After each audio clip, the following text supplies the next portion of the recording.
everyone, welcome to my channel. My name is Sharmistha and this is English with Sharmistha. In today's video, I am going to give you 3 words which are used variously in real life.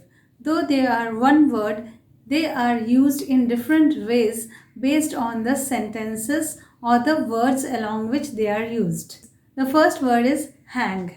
Hang actually means to hang something, to suspend something like this hand towel. I am hanging it. This is hanging.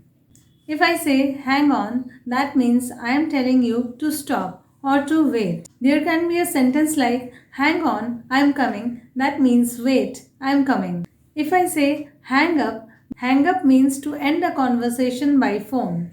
So I can say if you talk to me rudely, I will hang up. That means I will end the conversation which is happening over phone. Thirdly, hang out means passing the time in a relaxed way, in a leisurely kind of way, talking and socializing. I'm hanging out with my friends can be a sentence. Hanging around also means passing one's time idly with someone, or sometimes it can be alone. I can say he doesn't hang out with common people. Another meaning in which the word hang is used is like get the hang of. This means learn how to do something. If you will practice speaking English, you will get the hang of it. And lastly, hangover means feeling sick and feeling a headache after drinking alcohol, mostly in the previous night. So these are the 6 uses of the word hang other than using it in its usual way. And you can use this word like this to make your English speaking better. The next word for today is go. Everyone knows that go means to go away from somewhere, go somewhere, that is go. In Hindi we say jana. Now in some sentences go is supposed to mean something else, like way to go. A sentence can be when I completed my speech, people applauded and shouted way to go. Second use of go is here you go. When you are giving something to someone and that person is taking it, you can say here you go. You don't say take. You must say here you go. That is how native English speakers say it. Third use of go is there you go. It's used to express something that we should accept. The sentence can be we didn't win it this time, but there you go. We can win it next year. The fourth use of go is go through.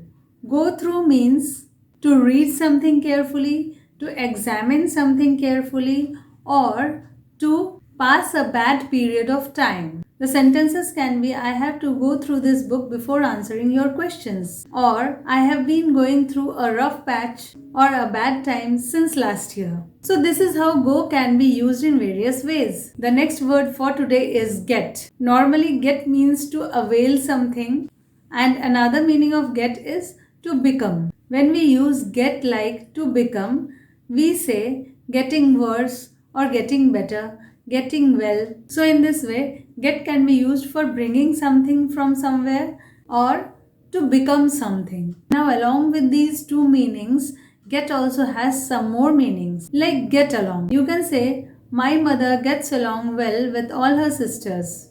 Get away means to escape from somewhere. The thief got away with the valuables. Get away can also be used as a place which is away from your home and where you can spend your holiday. Get out means going out of somewhere. It is also used as an order to drive someone out of somewhere. Get together means a party where a number of people meet and have fun. Get going means something starting to happen, like our shop got going last year. So in this way, get can be used in various ways. So the 3 words that I gave you today can be used in other way also. If you can find out some meaning which I have not discussed in this video, you can write in the comments below. Getting to know various use of some common words is one way to improve your English. If you use commonly used words in various ways in your speaking and in your writing, you can bring your English to a great level. So that's all for my video today. I hope you found it useful. If you found it useful, do like it, share it and subscribe to my channel if you haven't already. And meanwhile, keep reading, keep listening, and keep improving your English. Also, do take a very good care of yourself till I come with my next video. Bye for today.